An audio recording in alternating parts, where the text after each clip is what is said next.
Alors, Bezrat Hashem, le Chok Israël, dimanche, Parashat Vayigash, Lilu Nishmat Gad Mas'od ben Miriam Yamna, Vigilu Nishmat Yoshua ben Talia, Vechana bat Rachel. Brachot Daf Daled, la page 4, à Tanya Abba Binyamin Omer, Abba Binyamin nous dit, Al Shne Devarim Haiti Mitzter Kol Yamai.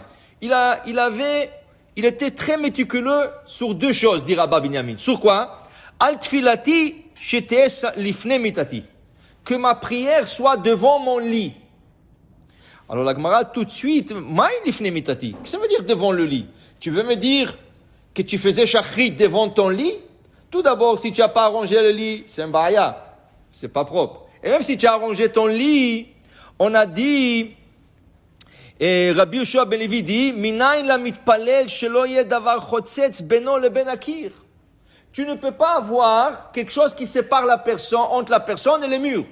Ça veut dire qu'a priori, tu dois faire toujours ta prière devant un mur. Ok? Top. C'est pas toujours faisable. Mais quand tu as le choix, la meilleure place de faire la prière, c'est devant un mur.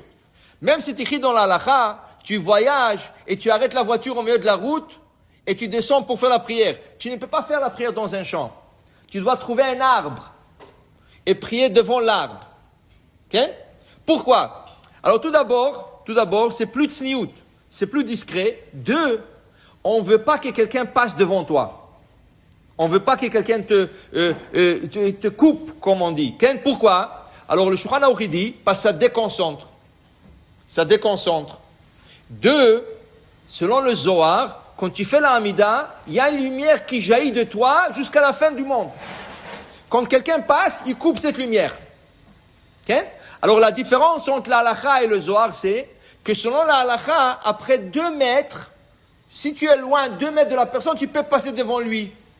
Mais selon le Zohar, non. Toute la ligne devant lui, tu n'as pas le droit de passer. Tu dois passer sur le côté, en arrière, mais jamais devant une personne. La même chose, quelqu'un qui dit Kaddish, tu n'as pas le droit de le couper, tu n'as pas le droit de le passer devant lui.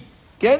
Alors ici aussi, la Gemara nous apprend, comment il dit qui veut prier devant son lit. On ne prie pas devant le lit, on prie devant le mur. Okay?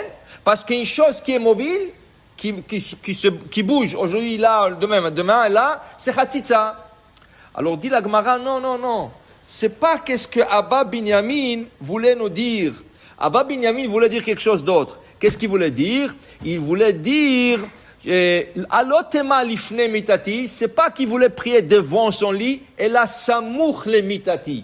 Et Rashi nous dit, ma c'est samouch le mitati, kol yamai nizarti shelo lasot melacha velo lasot batorah kshamati mitati. Je n'ai pas fait un travail avant de se mettre à prier. Qui veut dire, il y a des gens qui se lèvent tôt le matin, mais qu'est-ce qu'ils font? Jogging. Alors ils font jogging, et après ça ils reviennent, ils prennent une douche, l'Ichvod Hashem, et ils s'habillent, et ils vont à la prière. Non. La première chose que tu dois faire, c'est la prière. Tu veux pas aller jogging? Okay? Ou tu vas aller faire, tu sais, je vais me réveiller tôt, je vais avancer le travail de mon bureau. Et après, je vais aller à la prière. Tu peux pas faire ça. Hachem t'a donné une neshama pour le servir. Tu as dit, Modiani lifanecha ashirzata benishmati, va à la prière. Va à la prière d'abord. Davar Rishon. Et Abba Binyamin dit, je faisais très attention. Jamais je faisais autre chose. Toujours directement la prière. Après la prière, tu fais tout ce que tu veux. Tu vas aller jogging, tu vas aller au travail, tu vas aller à l'école, là où tu veux. Mais d'abord la prière. Ça c'est un. Numéro 2, qu'est-ce qu'il faisait attention à Abba Binyamin? Il a dit qu'il faisait attention de positionner son lit chez Tien Etuna ben Safon la Darom. La tête du lit au nord, le pied du lit au sud. Toujours il faisait attention à ça. Pourquoi? Parce que tout celui qui le fait, avianle banim zecharim, ça donne de garçons.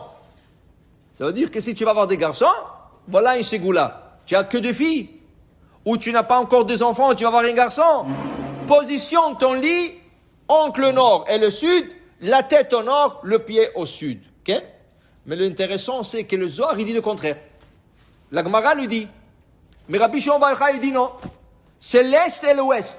La tête à l'est, le pied à l'ouest. Okay? Et la halakha, qu'est-ce qu'il dit?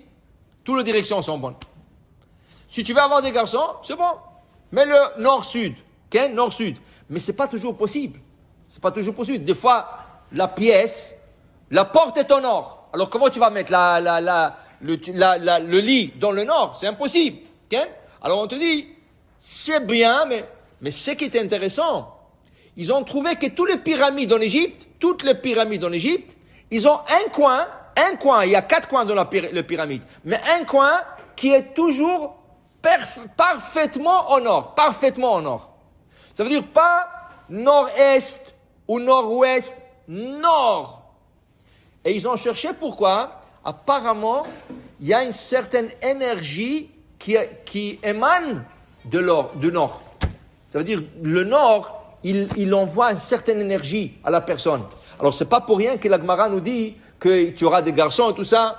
Ça doit avoir quelque chose aussi au-delà de ça. Alors pour te dire que déjà Rabbi Binyamin il connaissait cela, que le nord c'est quelque chose de très important. Alors il positionnait son lit au côté nord. Baruch Adonai Le'olam. Amen ve amen.